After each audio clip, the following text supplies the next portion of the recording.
Fala galera, beleza? Sejam bem-vindos aí a mais um vídeo. O vídeo de hoje a gente vai fazer aquele combo Santander, né? SARI 11 e SAD 11. A gente vai conversar aí dos dois e ver aí como é que estão esses fundos, para onde eles vão. São fundos, pessoal, que são bem paradões, né? O próprio SARI tem uma grana parada em caixa e tal. Não faz nada com esse dinheiro, fica lá parado. É aquela coisa, né? Como o caixa hoje está tendo um rendimento interessante, ah, para você ter algum imóvel com cap rate interessante, tal, você tem que ir muito atrás e tal, tem que fazer acontecer, né? E a gente sabe que essas gestões de bancão e tal não são tão efetivas quanto de outros fundos que a gente tem por aí, né? Esse fundo aqui, o SARI, né, começando com ele, é um fundo híbrido, a tese é muito legal, a execução poderia ser melhor ainda, né, se tivesse uma gestão um pouco mais ativa, mas eu gosto dessa pegada de fundos híbridos que misturam laje corporativa com galpão logístico. Nesse caso a gente tem laje, galpão e fundo de CRI aqui embaixo, assim, segurando. Talvez se fosse CRI diretamente também não seria uma má ideia, mas a gente vê aí uma tese que tem tudo para dar certo, mas eu acho que falta a gestão trabalhar um pouco mais, ser um pouco mais ativo. O fundo distribuiu 65 centavinhos, um yield de 10% em relação à cota de fechamento, tá 80. Esse fundo ficou pagando 1% ao mesmo tempinho, né? Quem pegou, pegou. Quem não pegou, não pega mais. E tem um acumulado de 73 centavos por cota aí de outros semestres e tal, então tá bem interessante. Guidance da gestão é de que fique entre 62 e 65. Quem sabe se resolver a vacância no W Torre lá, não melhore, né? Enfim, tem que acompanhar. A cota valorizou muito no mês, né? Seguindo aí todos os fundos de tijolos, todo mundo subiu bastante.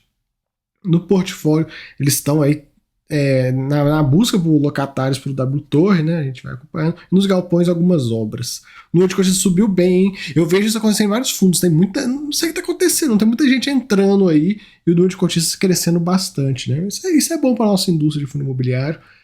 Espero que cresça bem. Quanto mais pessoas entrando aqui, melhor pra gente. Então, o mercado tem tudo para ficar cada vez melhor, cada vez maior, cada vez mais diversificado, enfim. A gente só tem a ganhar. Um pouco da participação de cada ativo na receita. W Torre aí 50% da receita, né? Quase que um monoativo. E a outra parte que é grande também são receitas financeiras, que são caixa e os dividendos dos fundos imobiliários. Então, cara, o fundo ele se colocou numa situação que ele fica meio delicado para fazer novas aquisições. Quem lembra dos últimos vídeos, a gestão colocava uma nota que estava tipo prospectando novos ativos de logística e tal, mas nunca saía. E por que nunca saía? Porque ele pegar esse dinheiro que está aqui, fora que o dinheiro está aplicado em fundo imobiliário, para ele vender não é tão fácil, né? Se estiver no negativo, enfim, vai ter que rodar prejuízo, ele não vai fazer muito isso, mas ele achar uma aplicação que tem um cap rate melhor, né, tem uma entrega melhor do que essas aplicações financeiras, vai ser difícil, não vai ser tão simples. Então a gente tem que acompanhar. Eu já desencanei, né, dessa questão de uma compra de um possível imóvel. Seria muito bom, até porque o fundo é um fundo de tijolo e tal. Eu entendo a estratégia de colocar em fundo de CRI, mas a gente quer ver um fundo comprando novos galpões e tal. Enfim. Acabou que ele virou um fundo híbrido com um tripé, né? Não é aquele somente galpão e escritório. Agora tem fundos de CRI no meio. Como eu falei, né? Às vezes se fosse CRI diretamente, seria mais interessante. Um pouco da participação de cada imóvel, a gente vê aí como está dividido. E um pouco da receita do inquilino, né? Um pouco cada um deles, a gente já conhece, né? Arezzo, Epson, Pirelli, WeWork, enfim, tem bastante empresa conhecida aí. Vacância, historicamente, de um ano para trás, ela veio aumentando um pouquinho. Ele traz como ocupação, né? Mas, enfim, entenda que aqui tem uma vacância de 6,2%, mas a ocupação veio caindo um pouquinho, mas se tratando de fundo de laje corporativa, cara, se manteve muito bem. Se passou muito bem aí pelo esse período de pandemia, né? Um ponto que a gente tem que ficar ligado é o vencimento dos contratos, que ano que vem vai ter 8% da receita. Não é muito, mas a gente fica de olho. O que vai ter muito ano que vem é revisional, então a gente vai ficar de olho aí. Vamos ver como é que essa gestão vai trabalhar. Um pouco aqui da carteira do fundo a gente tem imóveis, fundos imobiliários e uma grana considerável parada em renda fixa. A gente tem umas obrigações a pagar. Tem um CRI do W Torre e uma parcela aqui de 53 milhões de reais. Essa parcela pode ser uma das justificativas do fundo ter esse patamar elevado de caixa, né? Porque aí ele no momento ele vai lá e paga isso aqui, diminui esse caixa praticamente pela metade, um pouco mais da metade, enfim. E também é bom que ajuda a reduzir a alavancagem do fundo, né? Vamos acompanhar aí para ver como é que vai funcionar. Hoje a alavancagem está na casa dos seus 28%, pagando essa parcela deve cair para próximo de 20 e tal, enfim. Um pouquinho mais, né? Um pouquinho mais, um pouquinho menos, vai ficar próximo de 20 ali. Vai ficar num patamar ok. Os rendimentos dele a gente vê o histórico, não tem muito o que comentar. A liquidez dele vem melhorando, a cota vem andando também. DRE dele também não tem muito o que comentar, né, pessoal? É um fundo bem light, né? Assim, não é um fundo de fortes emoções, você não vai ver muita coisa acontecendo nisso. Os imóveis a gente vê, são até boas localizações, a gente vê aqui os dois. Vacância zerada em 1, vacância no W Torre 17%. Vamos acompanhando para ver aí se ele vai conseguir reduzir essa vacância. Já nos imóveis logísticos, raio de 30, né, de São Paulo, muito bem, muito bom, localização top. Galpões que dificilmente vão ter alguma vacância, muito por conta, nem por conta da qualidade construtiva ou algo do gênero, não, mas pela localização. A localização é assim muito boa. E aqui um pouco da carteira de CRI dele, que a gente vê aí como é que tá.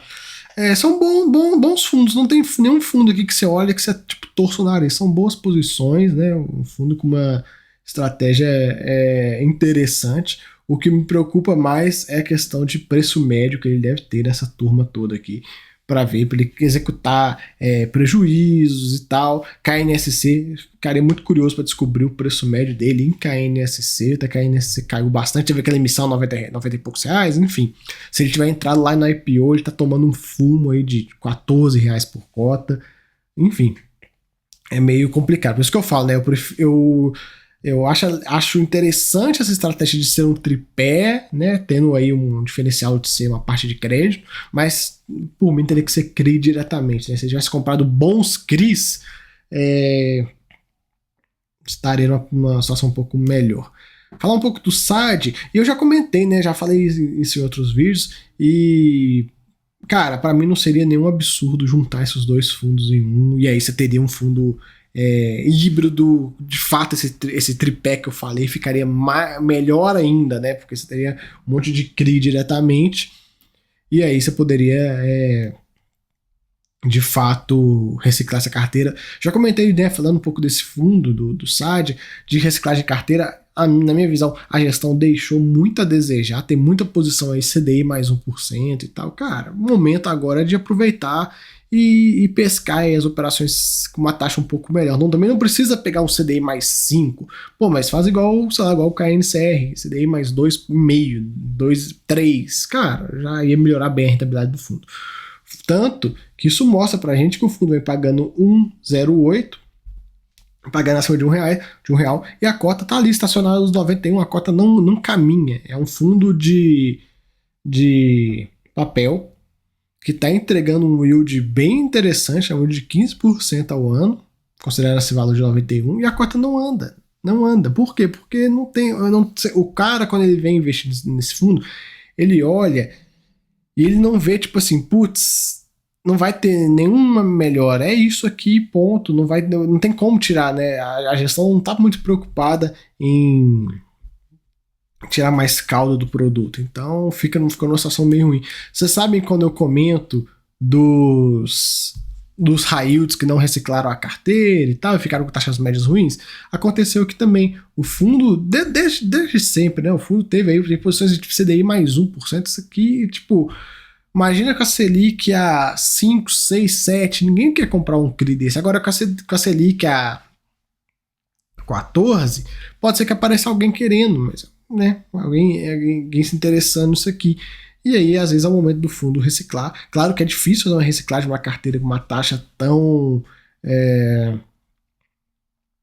baixa, mas, enfim, é um fundo que você tem que saber a hora certa de comprar ele, aproveitar, pegar ele lá muito barato, e aí você consegue ter um yield legal, mas não, eu vejo que é um fundo que não vai ficar na sua carteira por muito tempo, até porque quando a Selic começar a cair, o rendimento dele vai embora, vai cair de forma bem grotesca, então não vejo muito porquê. Número de cotistas pequeno, patrimonial em R$ 100, acho que dificilmente chega nesse patrimonial.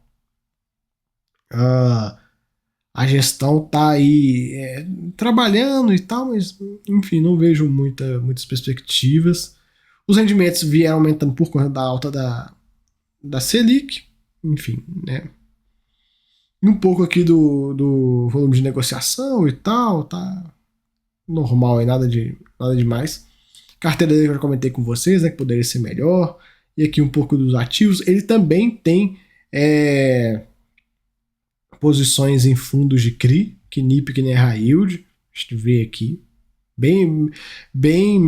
É um fundo, uma quantidade de fundo imobiliário bem menor do que o irmão dele. Mas, cara, é isso aí que vocês viram.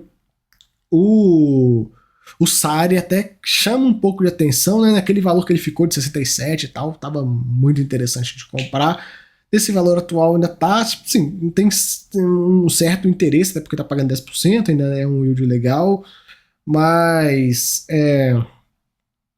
vamos acompanhar aí para os próximos meses, vamos ver. Acho que às vezes existem fundos que vão entrar na carteira com data de validade. Eu vejo que, tipo, por exemplo, o SARI pode ser um fundo com essa pegada. O cara comprou lá 60 e poucos, e aí agora a cota vai andar. Quando o fundo chegar num pagamento de uns 8, 9%, eu acho que vai estagnar, não vai subir mais. E aí o cara pega e faz o ganho de capital e tal. Não vejo que é um produto que, tipo assim, eu quero carregar esse fundo 10 anos. Eu não vejo muito isso, até porque eu não vejo muitas perspectivas de reciclagem de portfólio, novos galpões e tal, fundo crescendo. Não é muito. Esses produtos de bancão, galera, eles são mais paradões, né? Enfim, vamos acompanhando aí. Qualquer novidade sobre esses fundos eu trago para vocês, beleza? Valeu, até a próxima. Fui!